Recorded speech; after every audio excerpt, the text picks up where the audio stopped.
교시 시작하도록 하겠습니다. 2차 과목은 이제 남은 기간이 중요하겠죠. 이제 얼마 안 남았는데 뭐 한 40여일. 지금부터 열심히 해도 충분히 2차는 암기 과목이니까 가능하고요.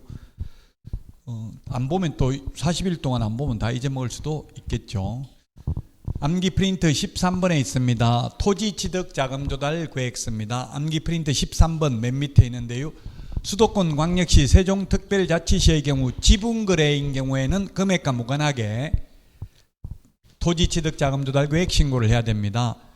그 다음에 2번 수도권 광역시 세종특별자치시에서 지분거래가 아닌 경우 3억 이상이 아니라 1억 이상이죠. 1억 이상. 1억 이상 토지 취득하는 경우 토지 취득 자금 조달 계획 제출해야 됩니다. 그래서 2번이 틀린 정답입니다. 3번 신고 대상 토지거래계약 체결로부터 역산하여 1년 이내에 매수한 다른 토지가 있는 경우에는 그 토지 가격을 거래 가격에 합산하여 계산합니다. 4번 매수인이 국가 등인 경우 매수인의 국가 등이 포함되어 있는 토지 거래는 제외한다. 국가 등이 속이는 건 아니니까 이렇게 신고하도록 하는 거는 특히 미성년자 이런 분들이 부모한테 돈 받아가지고 투자하고 이런 걸 막으려고 하는 제도이니까요. 국가 등의 경우는 우리나라는 국가 등의 경우 모든 게 다 면제됩니다. 심지어 국가 등의 경우 국세, 지방세도 안 냅니다. 미국 같은 데는 국가 등이라도 지방세를 내더라고 그 지자체에. 근데 우리는 아예 세금도 안 냅니다. 모든 게 국가 등은 특례가 인정됩니다. 국가 등은 토지거래 허가도 받을 필요 없죠. 국가 등이 취득하는 경우는. 자, 그 다음에 수도권 광역시 세종특별자치시 외의 경우는 지분거래든 비지분거래든 모두 6억 이상인 경우에 토지 취득 자금 조달 계획을 제출해야 됩니다. 그래서 2번이 답이고요. 이걸 보면 정부에서 지금 하지 말라고 하는 게 뭡니까? 지금 투기하지 말라고 하는 게 주택하고 토지죠. 여러분들은 역으로 주택하고 토지를 투자해야 되겠죠. 주택 중에서도 가급적이면 하면 위험한 게 지역조합 아파트는 성공률이 18%라고 나와 있어요. 통계가. 성공하면 되는데 성공하더라도 또 주가부담금 이런 거 많이 내는 것도 있으니까 마음고생을 많이 해요. 가급적이면 지역조합 아파트 하나 하는 게 좋고요. 생활형 숙박시설, 뭐 펜션, 호텔, 분양형 호텔, 지식산업센터, 상가 거의 공실이 엄청나게 많대요.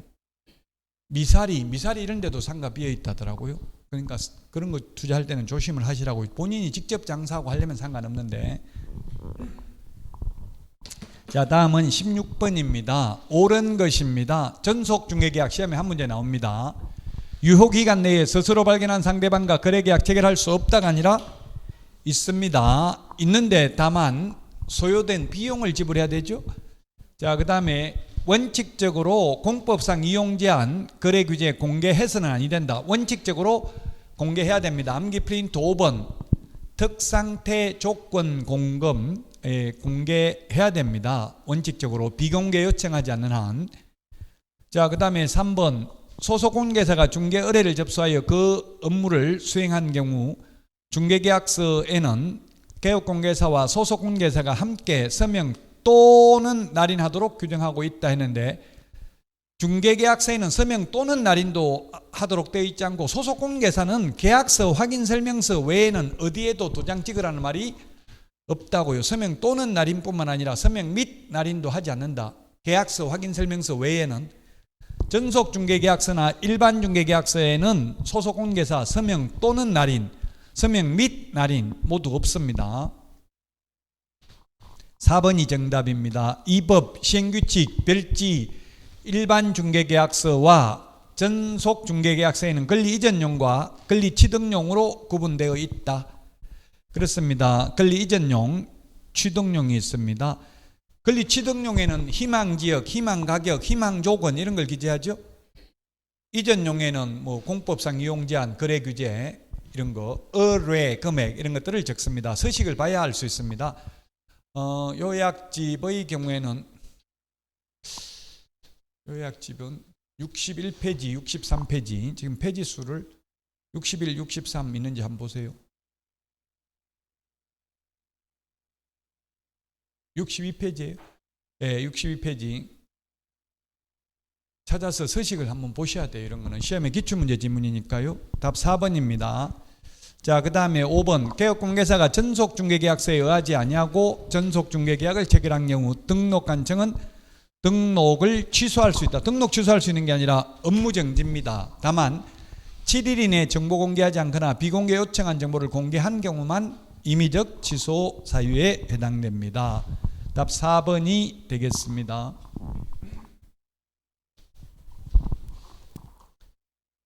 자, 다음은 17번 문제입니다. 17번 문제.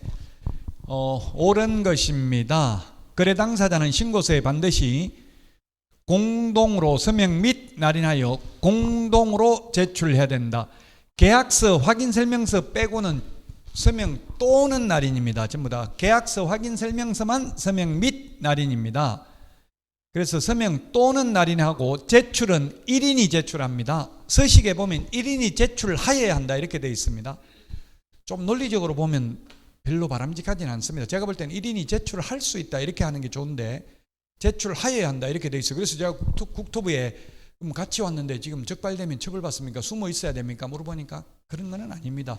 한 명이 해도 된다는 취지다. 그러나 서식에 한 명이 해도 된다 안 돼 있고 1인이 제출하여야 한다 이렇게 되어 있어요. 어쨌든 공동으로 제출해야 된다. X. 기출문제 지문입니다. 1번. 2번.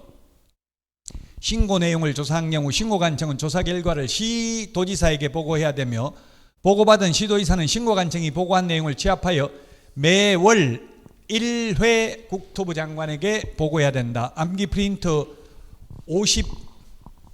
50번에 몇 번에 있어요? 3번입니까? 4번입니까? 50번에? 4번. 50번에 4번에 있습니다. 2번이 맞습니다. 자, 그 다음에 3번은 신고관청이 아니라 국토교통부 장관이 검정체계 구축 운영해야 됩니다. 신고관청은 그 검정체계에 의해서 검정을 하여야 합니다. 4번. 법인이 부동산 거래 신고 시 법인주택거래계약 신고서만 제출하면 되고 기존의 부동산 거래 신고서 제출할 필요가 없다 했는데 법인은 둘 다 제출해야 돼. 둘 다. 기존 신고서 외에 법인 신고서를 하나 더 제출해야 됩니다. 5번. 거래 당사자 중 매수인이 국가 등인 경우에도 주택취득 자금조달 계획을 신고해야 된다. 매수인이 국가입니다. 매수인이 국가인 경우 옛날에는 그냥 계약 당사자 중 일방이 국가인 경우 이렇게 되어 있는데 지금은 매수인이 국가 등인 경우입니다. 매도인이 국가고 매수인이 개인이 살려면 자금조달 계획 제출해야 되겠죠. 매수인이 국가 등인 경우는 자금조달 계획 신고 안 해도 됩니다. 국가는 속이는 게 아니니까. 그래서 2번이 정답이 되겠습니다. 자, 다음은 18번. 부동산 거래 정보망에 대해서 틀린 것입니다. 암기 프린터 8번에 있습니다. 8번 5 빼기 2는 3입니다. 개공 500명 이상 2개 이상의 시도에서 각각 30명 이상이죠. 5 빼기 2는 3입니다. 총수가 500명 이상이라고 했으니까 맞죠? 구체적으로 보면 5 빼기 2는 3이다. 2개 이상의 시도에서 각각 30명 이상이어야 한다. 자, 그 다음에 정보처리기사 암기 프린트 8번 정보처리기사 1인 이상이어야 합니다. 기능사 산업기사 아니고 기사 1인 이상이어야 되고요. 그 다음에 법인인 개업공개사는 거래정보사업자 지정받을 수 없다. 왜냐하면 법인의 겸업 제한에 위반되니까.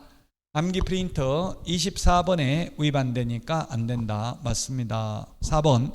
정보망에 가입하지 않은 개업공개사가 전속중개계약을 체결한 경우 의뢰인이 비공개 요청하지 않는 한 일간신문에 7일 이내에 공개해야 됩니다.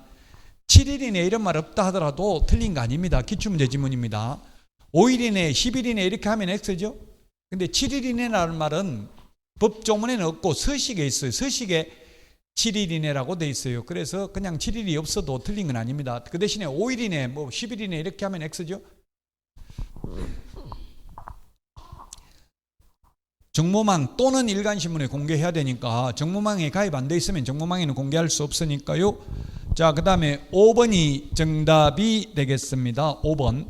거래정보사업자가 개업공개사로부터 의뢰받은 내용과 다르게 정보를 공개한 경우 지정을 취소해야 된다가 아니라 취소할 수 있다. 암기 프린터 8번 부운정 1해. 암기 프린터 8번에 취소할 수 있다 되어 있습니까? 8번에 하여야 한다. X. 기출문제 지문입니다. 할 수 있다. 5번이 정답이 되겠습니다. 틀리는 연습을 해보셔야 돼요. 틀려보고 확인하고 이렇게 하셔야 되겠습니다. 19번입니다. 보조원 틀린 것은 했는데 모든 행위가 아니라 보조원의 업무상 행위는 그를 고용한 개업공개사 행위로 추정한다가 아니라 본다. 고용관계 종료신고는 7일이 아니라 10일 이내 해야 됩니다. 고용신고는 업무 개시 전에 해야 됩니다. 그래서 2번이 정답이고요. 3번 개업공개사는 보조원에게 거래계약서와 중개상물 확인설명서의 작성 등 중요한 중개물을 수행하게 해서는 아니 된다. 맞습니다. 보조만 할 수 있다고요? 자, 그 다음에 업무정지는 개공만 업무정지 사유니까 직원이 업무정지 사유에 해당돼도 개공, 사장만 업무정지 받습니다. 직원의 업무상 행위는 사장의 행위로 본다. 그래서 보조원이 업무정지에 해당되는 위반행위도 사장만 받습니다. 보조원은 행정처분 대상 아닙니다. 자격증 없으니까 자격 취소 대상도 아니죠. 자격정지 대상도 아니고 업무정지 대상도 아닙니다. 보조원이 중개 관련 업무로 공인중개사법을 위반하여 개업공개사가 양벌규정에 따라 벌금형을 선고받은 경우 개업공개사는 등록의 결격사유에 포함되지 않는다. 그렇습니다. 판례입니다. 판례.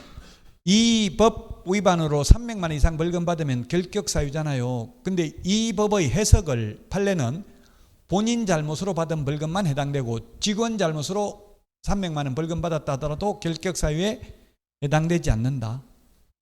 이게 판례의 입장입니다. 본인 잘못으로 받은 벌금만 결격사유고 직원 잘못으로 사장이 벌금 받아도 그렇게 만약에 직원 잘못으로 사장이 결격사유에 해당된다면 어떤 일이 생기겠어요? 그러면 역선택 직원이 일부러 사장 망하게 하려고 취직해가지고 나쁜 짓 해가지고 결격사유 만들어버리면 망하는 거죠.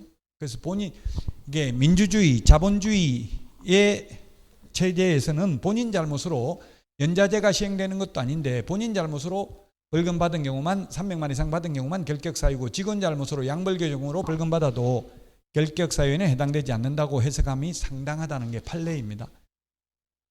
20번입니다. 손해배상 책임과 보정설정 시험에 두 문제 나옵니다. 손해배상에서 한 문제, 보정설정에서 한 문제에서 두 문제 출제됩니다. 자, 지역농업협동조합의 경우에는 업무 개시 전에 보정 설정하고 등록한 증액 신고해야 되는데 특수법인은 올해 모두 2천만 원이죠. 암기 프린터 52번 맨 밑에 있나요? 52번 맨 밑에 보면 특수법인 2천만 원입니다. 옛날에는 작년에는 지역농협만 1천만 원이고 나머지는 일반 법인과 같이 2억 원이었거든요. 올해부터는 모든 특수법인, 지역농협, 산업단지관리기관, 지역산림조합, 한국자산관리공사 모두 2천만 원 이상입니다. 2천만 원 이상. 그 다음에 2번 손해배상을 한 때에는 15일 이내 재보정 설정해야 됩니다. 암기 프린터 49번에 몇 번에 있습니까? 요 15일 49번에 몇 번에 있는지 보세요. 1번? 49번에 1번. 이거 암기 프린터만 해도 거의 80점 받을 수 있어요. 뭔지 다 해석할 수 있다면. 그러니까 지금 계속 문제 풀면서 암기 프린터를 찾아보고 나중에 시험장에 가서는 그냥 암기 프린터만 1시간 50분 쉬잖아요. 1차 보고 나서 그때 공부하시면 돼. 쭉 한번 읽어보시면 됩니다. 그 공인중개사법도 암기 프린터가 있고 다른 과목도 일부 시험에는 잘 안 나오지만 예를 들면 저 같은 경우는 그렇게 했어요. 지금도 기억나는 게 공법 같은 거 예를 들면 용적률 최고가 1500%입니까? 1500%, 1300 뭐 이런 거 있잖아요. 쭉 순서대로 그냥 암기 프린터가 아니라 컨닝 페이퍼 만들었어요.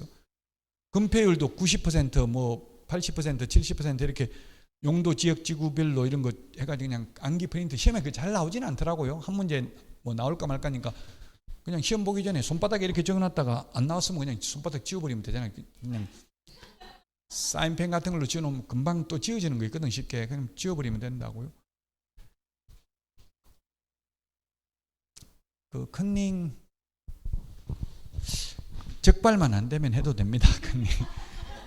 남의 거 보고 하기는 힘들어요. 사실은 남의 거 볼 수는 있어요. 요즘은 문제가 A형 B형 없잖아요. 똑같잖아요. 앞뒤 옆으로 다 똑같잖아요. 이제 문제 옆에 거 봐도 돼요. 뒤에 앞뒤에 거 봐도 되고 봐도 되는데, 제가 시험 보면서 어떤 여자분이 다 틀렸더라고, 공인중개사법. 그래서 너무 안타까워서 이거 보라고 줬더니 막 지금 아저씨 너무 틀리려고 그러죠 이러면서 안 보더라고. 절대 제가 잘하는지 못하는지 모르니까. 보니까 공인중개사법이 쉬운 것 같은데 답만 다 피해가는 경우가 있어요. 정확하게 안 하면 대충 보면 대충 다 맞는 것 같고 대충 다 틀린 것 같거든요.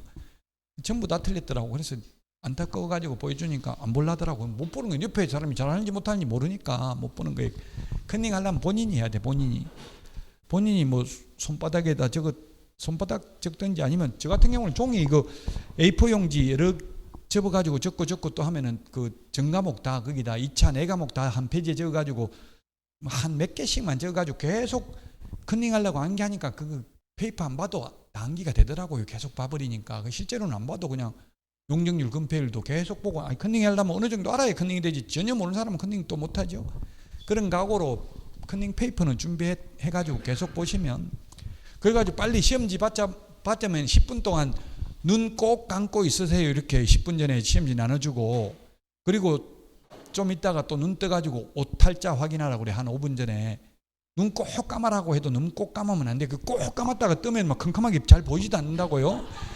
그러니까 꼭 감아란다고 그런 거는 말 안 들어도 돼. 그냥 눈 뜨고 있는 게 차라리 나아요. 눈 꼭 감고 있다 뜨니까 안 보이더라고. 저도 순진해가지고 그대로 시킨 대로 하니까 갑자기 몇 초 동안 이게 안 보인다고 꼭 감고 있다 뜨면 그냥 시험지 넘기면 아무 말 안 하거든요. 오탈자 보려고 넘긴다 하면 된다. 그럼 그 컨닝 페이퍼에 있는 거 빨리 당모가지 개대가리 중위조한다. 뭐 예를 들면 이런 거 무슨 대가리 좀 적어놓으면 돼. 적어놓으면 나중에 무슨 대가리인지는 천천히 생각해보면서 그 시험 지문에 나와 있는 거 보면서 찾아면 되거든요. 그 뭐 인물계약금, 인권, 조교, 계약서 필요적 이상이 있으면 대가리만 적어놓고 일단 그 문제 보고 찾아보면 돼요.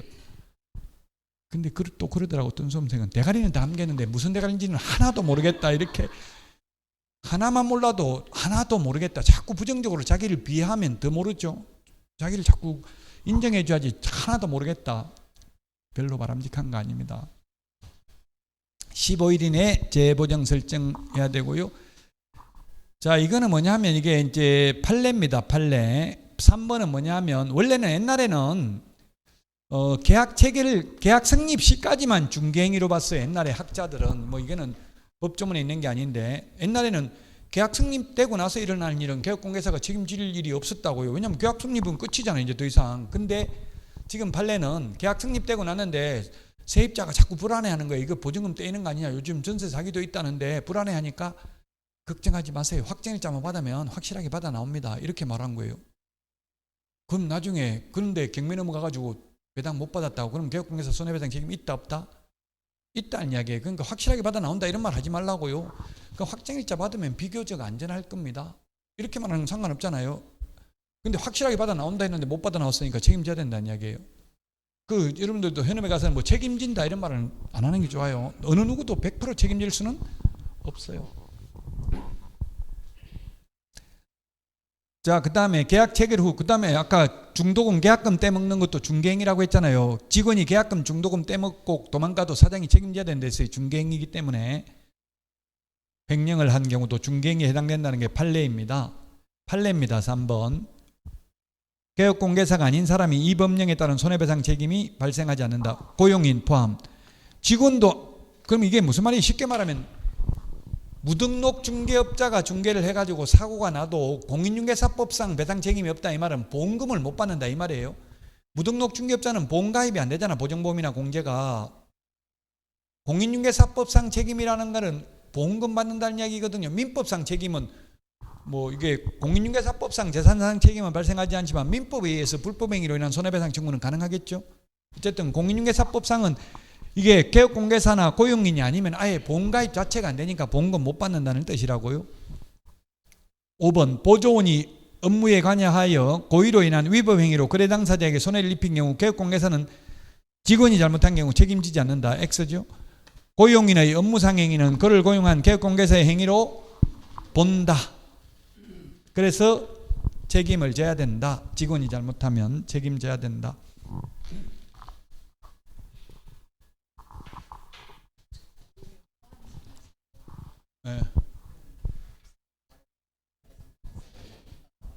예. 예. 보조원 포함이 뭐예요? 개업공개사도 아닌 자가 고용인도 아닌 자가 이 말이라고. 이 포함이 가로 안에 포함이라는 뜻이 국어가 좀 어려운데 그 말이죠. 고용인도 포함되고 개업공개사에 고용인도 포함된다고요. 보조원이나 실장이나 사장이 아닌 사람이, 즉 무등록 중개업자가 중개를 해도 보험금 못 받는다 이런 취지라고. 이게 이 포함이 앞에 개업공개사에 들어가 있는 거예요. 이게 개업공개사뿐만 아니라 그 고용인도 포함된다 이 뜻이라고요. 기출문제 지문입니다. 21번 포상금 제도에 대해서 틀린 것 1번이네요. 1번 포상금 지급 대상 암기 프린터 28번 무부양 광시공시 무부양 광시공시 무등록 부정한 방법으로 등록 양도 대역 개공 아닌 자가 강구한 경우 개공 등이 시세에 부당한 영향을 미치는 행위를 한 경우 공동중개 제한 누구든지 시세에 부당한 영향을 미치는 행위를 한 경우만 포상금 지급 대상이니까 1번은 아닙니다. 투기 조장하는 것은 포상금 지급 대상 암기사항이고요. 2인 이상이 공동으로 신고한 경우 균분하게 지급하는 걸 원칙으로 하고요. 그 다음에 3번 배분 방법에 관하여 합의하여 포상금 지급을 신청하는 경우에는 그 합의된 방법에 따라 지급을 하고요. 원래 50만 원 가지고 반반 나눠준다고 2명이 오면, 근데 2명이 와가지고 1명 40만 원 받고 1명은 10만 원 받겠다 자기들이 합의해 오면 어차피 나가는 돈은 50만 원 똑같으니까 50만 원 가지고 준다는 이야기고요. 여러 건수가 접수됐다는 말은 한 달 전에 누가 신청했는데 누가 돈 받았다는 소리 듣고 또 한 달 후에 2달 후에 신청하면 먼저 1명 받아가면 뒤에 한 사람은 못 받는다는 이야기예요. 어쨌든 국가에서는 50만 원 준다 했으면 50만 원밖에 안 준다는 이야기예요. 국가기관에서는 뭐 여러 명 왔다고 각각 50만 원씩 주는 게 아니라 50만 원 가지고 10명이 오면 5만 원씩 나눠준다는 뜻이고요. 요거 시험에 많이 나오는데 결정일로부터 1개월 이내고 부동산 거래 신고 등에 관한 법률은 접수된 날로부터 2개월 이내에 포상금을 지급합니다.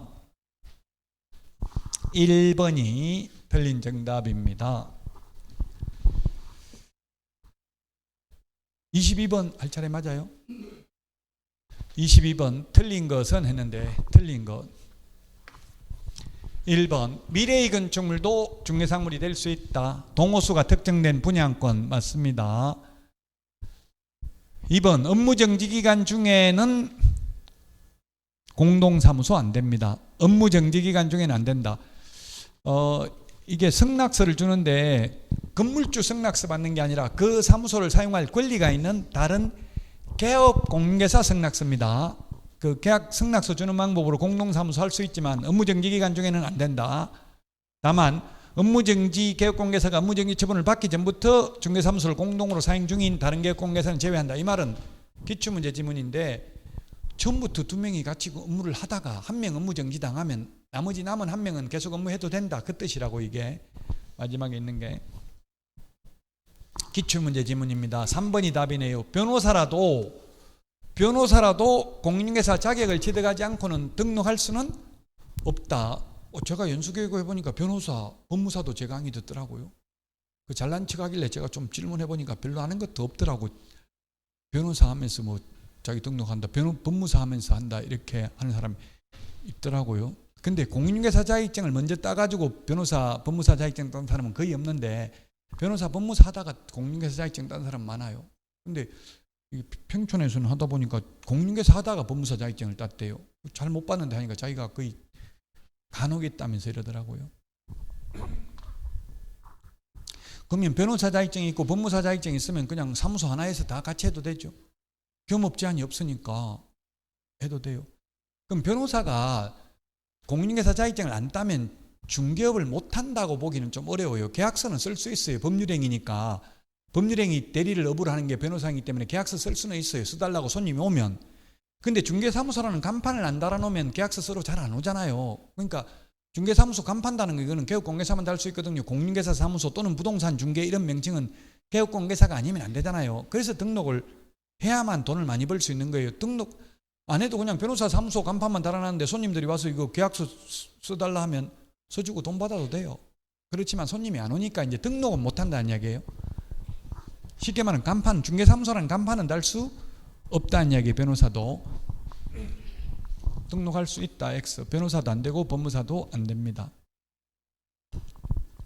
4번 전매 차익을 노린 의뢰인의 미등기 전매를 중개한 경우 전매 차익이 발생하지 않았다 하더라도 이는 이 법에서 금지하고 있는 투기조장에 해당된다.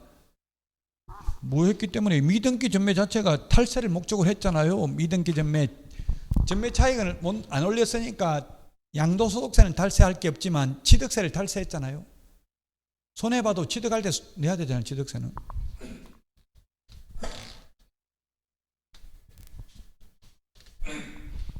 그래서 3번이 정답이고요. 5번 공인중개사인 개업공개사는 그 사무소 명칭에 공인중개사 사무소 또는 부동산 중개라는 문자를 사용해야 되고 소위 부칙개공은 공인중개사 사무소라는 명칭은 쓸 수 없고 부동산 중개라는 문자만 쓸 수 있습니다.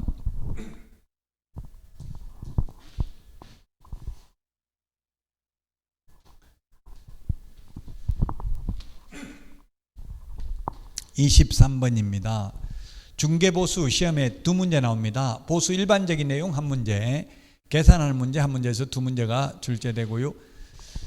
자, 개업공개사가 소정의 보수를 촉하여 사례비 명목, 어떠한 명목으로도 받으면 안 됩니다. 사례비 명목으로 감사의 표시로 간곡하게 받아라고 요청하여 선물 명목으로 다 안 되죠.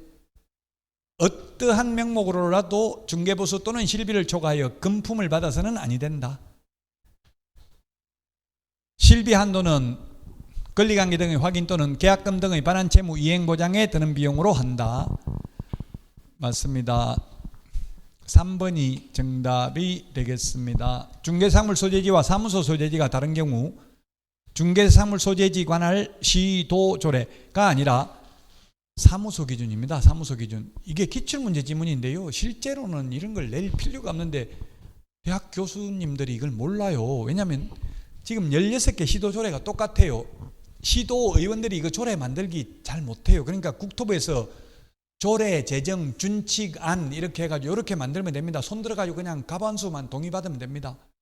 미리 조례, 제정, 준칙안이라고 해서 이렇게 만들면 됩니다. 해가 다 보냈다고요. 우리 아파트 관리규약도 마찬가지예요. 관리규약을 아파트에서 잘 못 만들잖아요. 관리규약 준칙이 있어요. 그 예시가 있다고 이런 식으로 만들면 됩니다. 거의 그거 보고 그대로 만든 거예요. 그래서 사실은 똑같다고 16개 시도. 그러면 이거 시험에 낼 필요가 없잖아요. 달라야 내는데. 그럼에도 불구하고 계속 시험에 나온다고요? 기출문제 나왔기 때문에. 우리는 시험 공부니까 현실을 하는 게 아니기 때문에 사무소 기준입니다. 사무소 기준.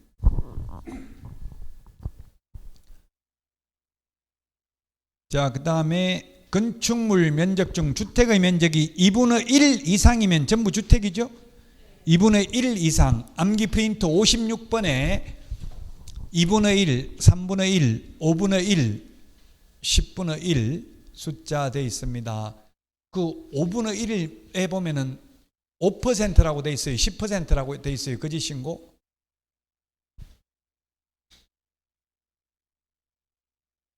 바꿔놨어요.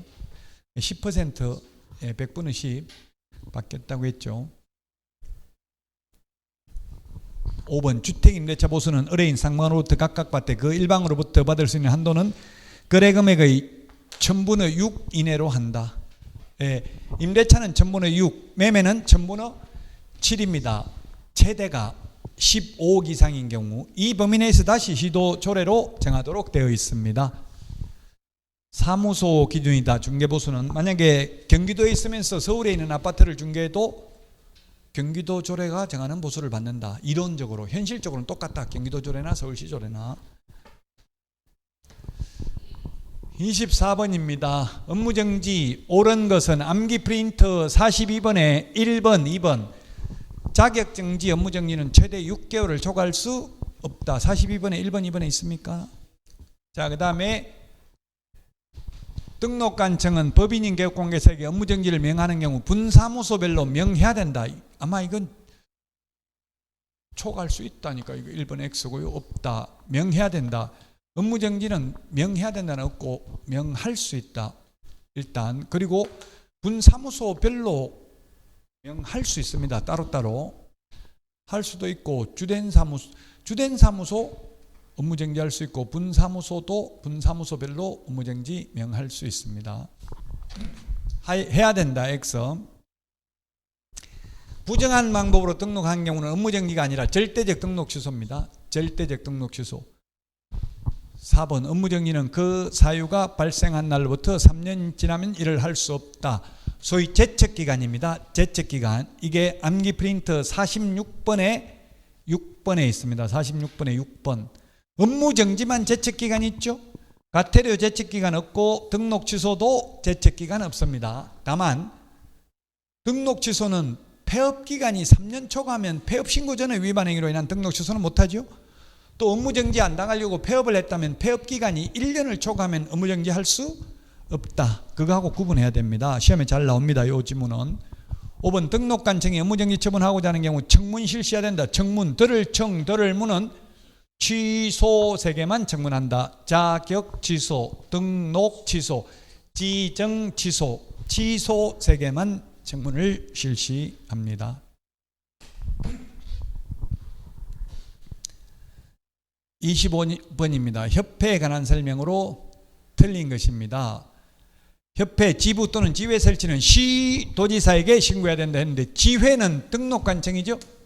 지회는 등록관청, 지부는 시도지사입니다. 그래서 1번 틀렸습니다. 사후 신고입니다. 사전 신고가 아니고요. 과거 14회 때 설치할 때 신고해야 된다. X로 출제됐습니다. 설치한 때 신고합니다. 사후 신고입니다. 협회는 부동산 정보 제공에 관한 업무를 수행할 수 있다. 정보 제공, 한방 정보망을 운영하고 있죠. 총회 의결 내용 암기 프린트 50번에 1번 지체 없이 국장에게 보고. 50번에 1번 있습니까? 4번 국토부 장관은 협회의 임원이 공제규정을 위반하여 업무를 처리한 경우에 해당하여 공제사업을 건전하게 운영하지 못할 경우 그 임원에 대한 징계 해임을 요구하거나 위반 행위를 시정하도록 명할 수 있다. 그 명령에 따르지 않는 경우 협회는 오로지 500만 원 이하의 과태료 딱 하나밖에 없습니다. 징역벌금, 인가취소도 없습니다. 협회 공제사업 운용 실적 매 회계연도 종료 후 3개월 이내에 일간신문 또는 협회보에 공시하고 협회 인터넷 홈페이지에도 게시해야 된다. 협회에 대해서 주로 한 문제 출제됩니다. 평균. 왜냐하면 협회는 가입해도 되고 안 해도 되기 때문에 1번이 정답이 되겠습니다. 26번 수수료 납부 대상이 아닌 것은 했는데 암기 프린트 52번에 1번부터 19번까지 있죠. 그래서 답은 3번입니다. 소속 공인중개사 고용신고할 때 수수료 안 내고요. 자격증 재교부 신청할 때는 수수료 내는데 자격증 교부할 때는 수수료 안 냅니다. 교부는 안 내고 재교부는 내야 됩니다. 자격증 재교부 응시 수수료는 시도 조례고요. 나머지는 시군구 조례고 시험을 위탁한 경우에는 위탁받은 자가 위탁한 자의 승인을 받아서 결정 공고하는 수수료를 납부해야 됩니다. 국토부 장관이 직접 시험을 시행하는 경우 국토부 장관이 결정 공고하는 수수료를 내야 됩니다. 그 다음에 시험 응시 원서를 냈다가 응시 취소를 하면 원서 접수 마감일 다음 날부터 7일 이내에 취소하면 60% 돌려주고 7일이 경과한 날부터 시험 보기 10일 전까지 취소하면 50% 돌려주네요. 지금 취소해도 50% 돌려받습니다. 50% 돌려받으면 그 빈자리 접수를 또 하잖아요. 추가로. 이미 학교는 다 구해놨으니까. 올해는 다 대학교에서 시험 봐요. 네? 고등학교. 여주는 대학교죠. 용인도 다 대학교던데 대학교 근처에 있으면 대학교에서 보더라고요. 아무래도 대학교가 조금 고등학교보다는 더 좋을 것 같은데.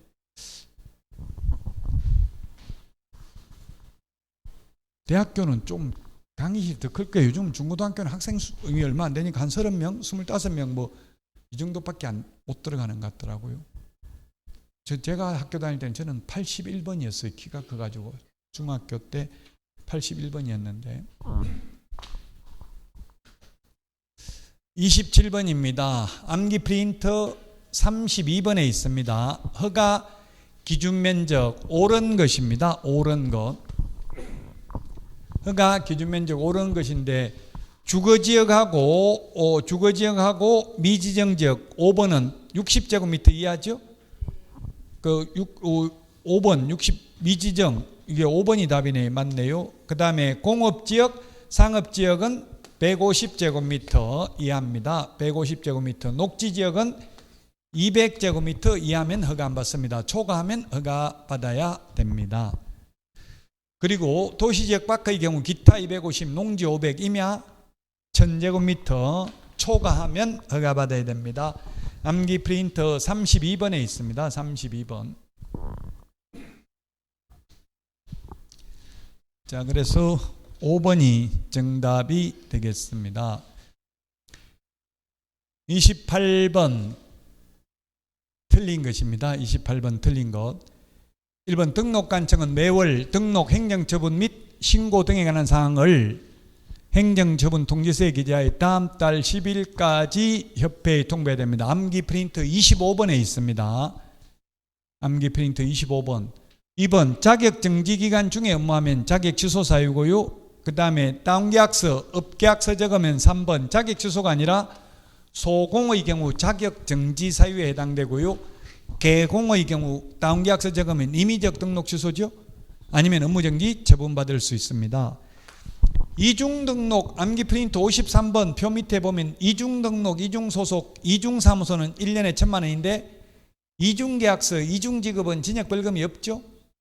없는 이유가 이중계약서 적으면 형법상 사문서 위조죄에 해당됩니다. 사문서 위조로 금고 이상만 받아도 금고 이상 집행유예 받아도 이제 자격 취소입니다. 그래서 따로 공인중개사법에는 규정을 하고 있지 않습니다. 3번이 답이 되겠고요. 자, 업무정지 처분을 받은 후 그 위반 행위로 다시 300만 원 이상 벌금을 선고받은 경우 등록을 취소해야 된다. 맞습니다. 예를 들면 뭐 투기조장, 금지 행위하면 암기 프린트 11번 매무수거, 관직상투, 시공시 그 금지 행위하면 메뉴에 보니까 등록을 취소할 수 있다 이렇게 돼 있잖아요. 뭐 예를 들면 중개보수 초과해서 받으면 등록이 취소될 수 있고 업무정지 처분 받을 수 있습니다. 그 업무정지 처분 받았는데 나중에 벌금이 300만 이상 확정되면 등록 취소해야 되죠. 결격 사유에 해당되니까. 금지 행위에 해당되면 등록 취소할 수 있다 이 말은 아직 형벌이 확정되기 전에 미리 취소할 수 있다는 뜻이고, 만약 징역형을 받으면 자기 취소해야 되겠죠. 벌금 300만 이상 받으면 또 등록 취소 사유에 해당됩니다. 5번 중개행위를 한 소속 공인중개사가 그 중개사물 확인 설명서에 서명 및 날인하지 않는 경우에 자격 정지 사유에 해당된다. 서명 날인 안 하면 소공은 자격 정지, 개공은 업무 정지 사유에 해당됩니다. 따라서 시험에 자격 정지 사유에 해당되면서 또한 업무 정지 사유에 해당되는 것은 이렇게 나왔어요. 계약서 확인 설명서에 서명 날인하지 않는 경우, 인장 등록하지 않는 경우 이런 것들이 해당되겠죠. 자, 여기까지 하고 29번부터 쉬었다가 하겠습니다.